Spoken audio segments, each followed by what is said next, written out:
think it's 383 last time. Probably was. Yeah. Okay, I'll start with 384. Alright, you want to close the door? Yeah.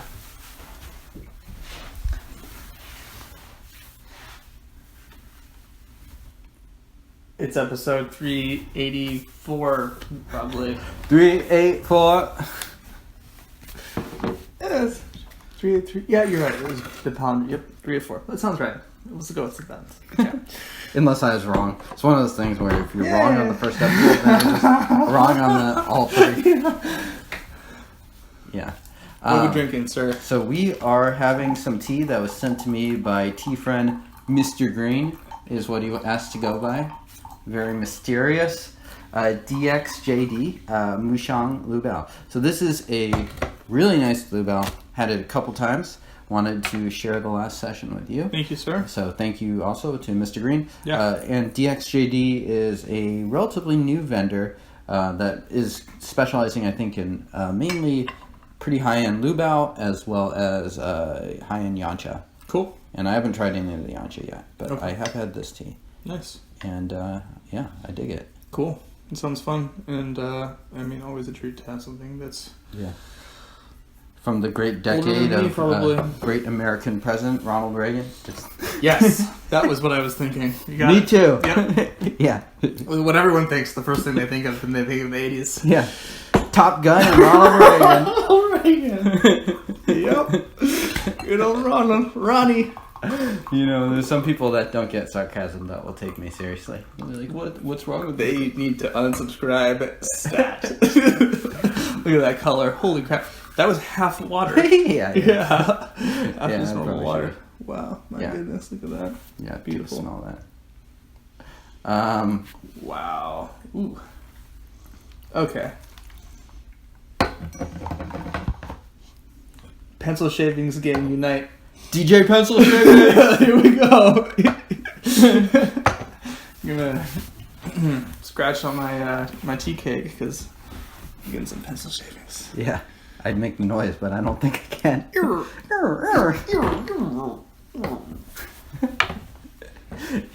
should make that noise instead of like actually saying pencil shaving. Oh man. I'm just impressed that people are sticking around. You know, however many 3 of you there are. It's fantastic. Look at that color. Oh my lord. It's purple. Wow. Yeah. That's crazy. Look at that. That's crazy. That's crazy. I'm a little afraid. I'm sure it tastes sweeter than it looks. That looks terrifying. Oh, I think you're gonna like it. Here, take a smell of that. Yeah. Look at that color. Wow.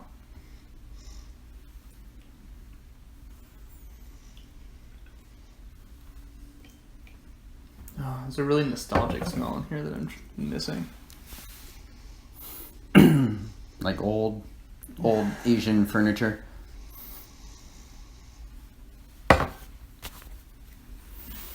It's like a vanilla cherry cream. Yeah. Look at those Yeah, those swirls at the top. Oh Yeah. my god, all the oil. Yep. Cool. I don't want to burn myself, but Yeah. because that looks hot. But yeah. Yeah, we can take our time. Cool. I'm smelling this again. Take a whiff. And let us know what the oldest tea you guys have had. We've had the pleasure of having a lot of really great older teas on this show. Yeah. But I mean, it's not at the point where 80s tea has become mundane or anything. I mean, like, this is still certainly a treat for all of us. Yeah. Yeah. This is definitely a treat. Yeah. All right, here we go. Hot. Cheers. Cheers.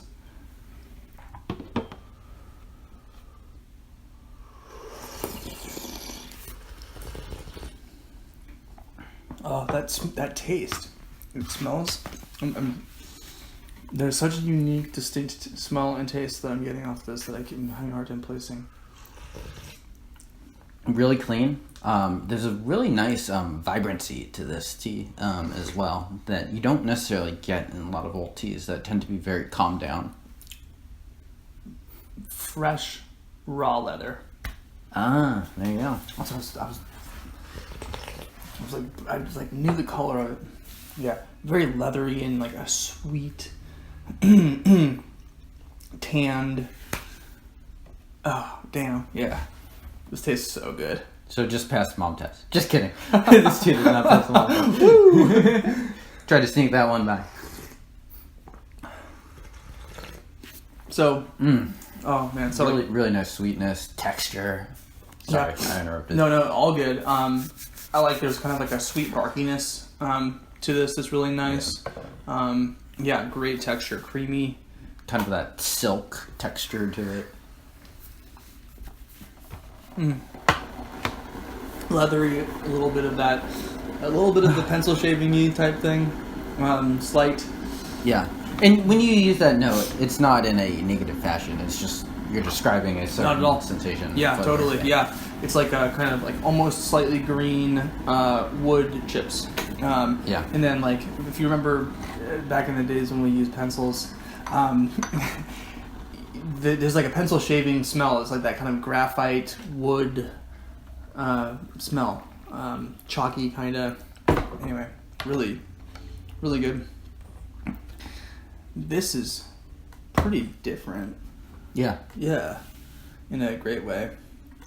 Really strong residual flavors. Sweet, no bitterness. And I want to make sure that we properly push this tea. I think this tea is unlikely to be underdone. Right. I'm using about 5.5 grams for 95 milliliter pot. The texture on this is just stunning. Yeah. It's a very elegant tea for how old it is. Like a lot of these older teas, it's like, it's like when they're making this tea, I don't think they ever thought that it'd be consumed as sort of like a specialty product like this. So it's always interesting when it has like, and so as a result, like some of those older teas can have sort of like I don't know, kind of more of like a brawler. It's a little brash. It's like not necessarily trying to be subtle. I feel like this tea has a lot of like elegance and vibrancy to it that other old teas do not have. Let's take another whiff of that. Look at the color. It is so like deep, dark, purple, red. And this tea just kind of instantly coats your mouth too. Oh yeah, exactly. I'm like just experiencing the viscosity just watching you pour it. It's crazy. Yeah, so thank you to DXJD for sourcing this tea, and thank you also to Mr. Green. So it wouldn't be a TeaDB episode without me having some ridiculously elaborate random thing. Here we go. Yeah, so I'm getting like Payless Shoes rubber. Okay. New shoe smell a little bit. Wow. Like a little like that like leathery new shoe smell. All right. You know what I'm talking about? Yeah, I kind of know what you're you're talking like about. shoe shopping at Nordstrom Rack. Yeah. Because you're cheap. But they're still new. They're still new. It's not good, new, bro. And you open up that box of like those nice shoes that you're only gonna wear at your mom's wedding or whatever. Your cat's wedding. And there's that leather sweetness. You're like, oh, these are delicious. We're drinking shoes, brother. We're drinking shoes. There you go. Delicious shoes. You heard it first on TeaDB, y'all. Cheers.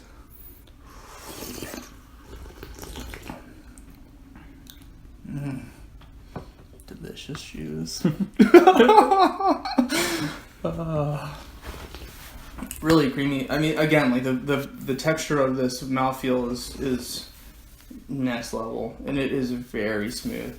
And to your point about it being kind of graceful and subtle, yeah, there's nothing. Yeah. There's no like really loud, intense flavor. It's like a very like modestly incorporated. Right. It's not a big tea. It doesn't have like a huge body. Not that it's light or anything like that, but it expresses itself more in texture and coating and stuff like that. It's amazing. Yeah. Really.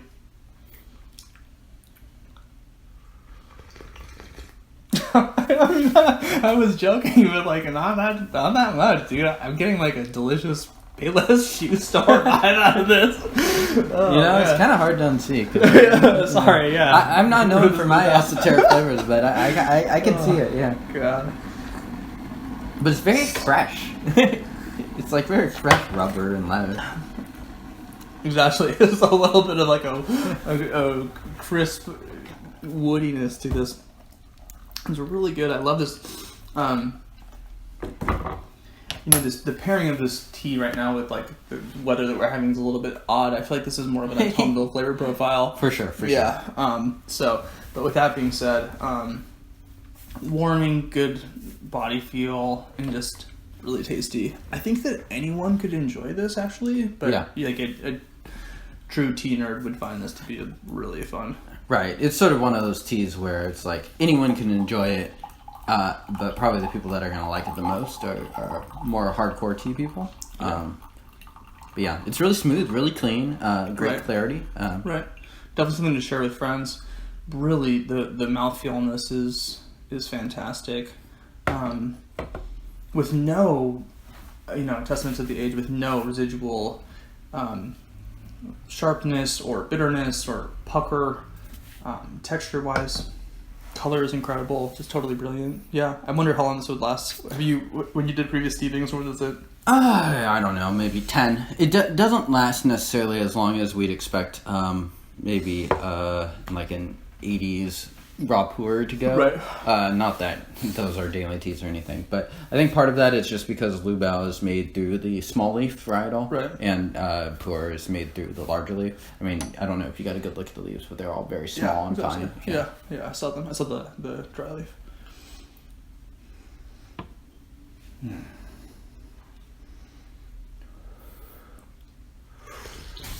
So this tea to me has all of those elemental and natural flavors that I really enjoy from a ripe puer tea.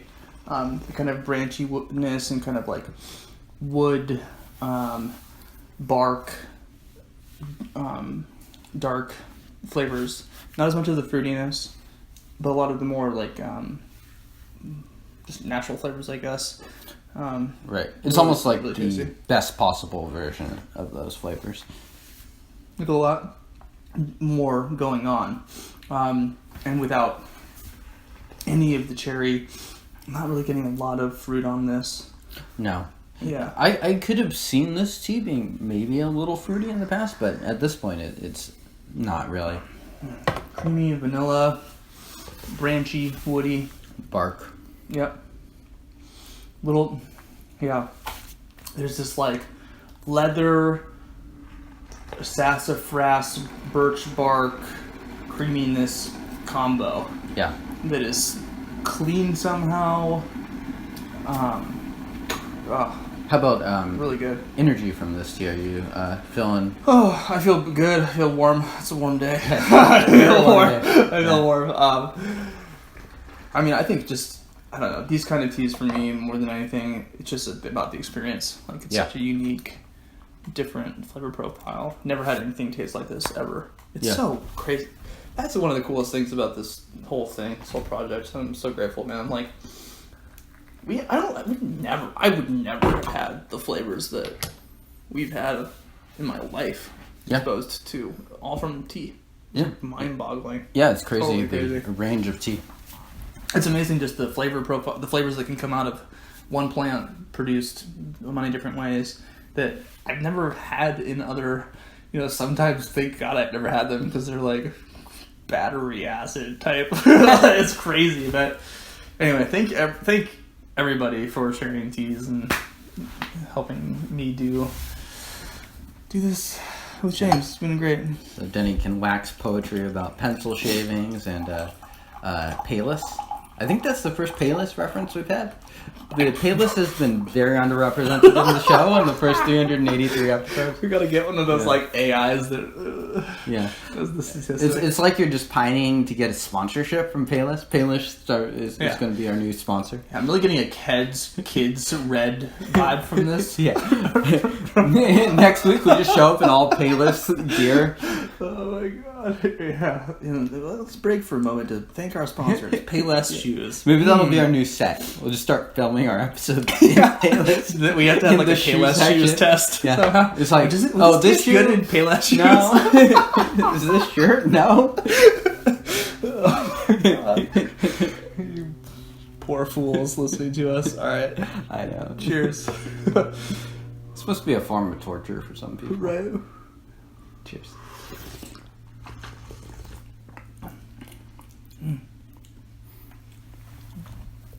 almost like a cumin, or like roasted corn tortilla starchiness to this. There's a lot going on. From. Yeah. So, question: how much do you think it's changed steep to steep? So, this is number 4, I think. It's a little bit less sweet and getting more of the corn, a little bit less of the barkiness. It hasn't changed, I'd say, like hugely. Yeah, it's not like night and day, but Yeah. it has. I feel like slowly evolved throughout the course of the section. Yeah. I really like the texture and the viscosity on this. I think that's one of my favorite things about this tea. Yeah. Sorry. Stevie was trying to get out of the... Yeah, we locked him in the wall. Drywall. Hasn't been editing enough. Yeah. We'll edit him out.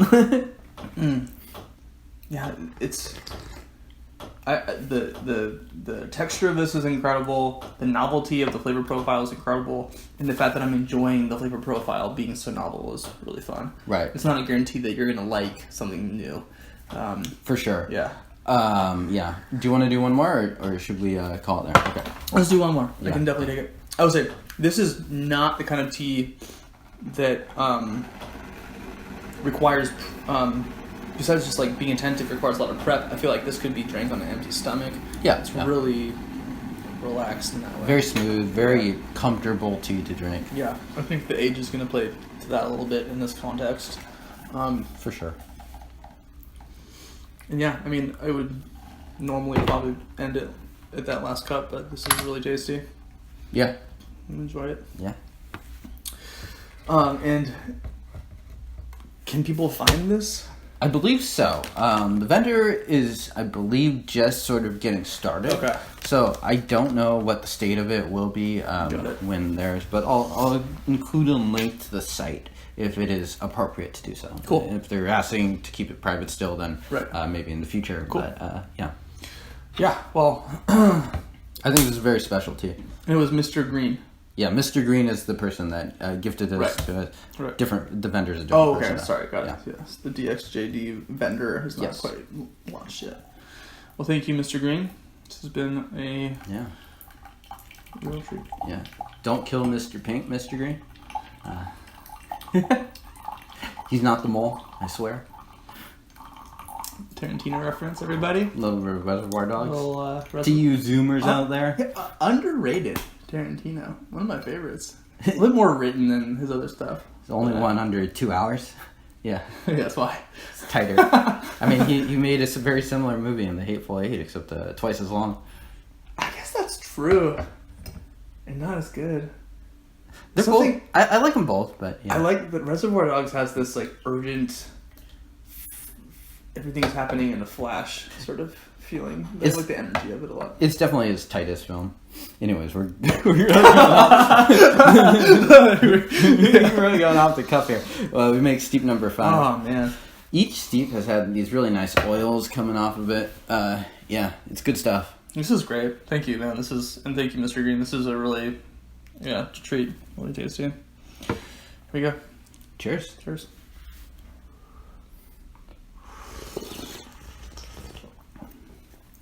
Sweet. Texture. We're losing a little bit of the texture, but still nice and creamy. Yeah, this is one of those teas too that's like super forgiving. Probably the biggest mistake you could make is going too light on this. You want to make sure you give this a good push because, normally on a lot of pours and dark tea, you don't want to push it too hard because it'll get nasty, bitter or whatever. Like glass tea, if you brewed it like this, it would have been pretty gross. And did you separate up the cake, or You know, was it it- already pre? It was already pretty loose. Broken up, yeah, okay. So nothing required. Yeah, cool. When tea comes like that, just as a hint or a tip for everybody out there, typically it's going to mean if it's not in a few pieces that there might just be a little bit more like tea dust on it. So just give it a good rinse, pretty much. Yeah. So, yum. I'm loving life. If you enjoyed this episode, fantastic. Subscribe. Do all the stuff. I'm not really into the shilling, but whatever. Yeah, subscribe, Yes. Get your mom to subscribe. Get them to support us. Buy stuff from Payless, who is our new sponsor. Yeah. Payless, contact me. At denny@tdb.org. Actually, that email would bounce. Sorry. You can't have us. We're unsponsorable. No corporations can buy us. Yeah. We're in the ether. Yeah, deal with it. Anyway, I'm really warm. I'm happy, caffeinated. That's it. We're gonna film another one next time. Peace. There y'all. That sweat ball. Fuck. Oh. Good tea though. Really good.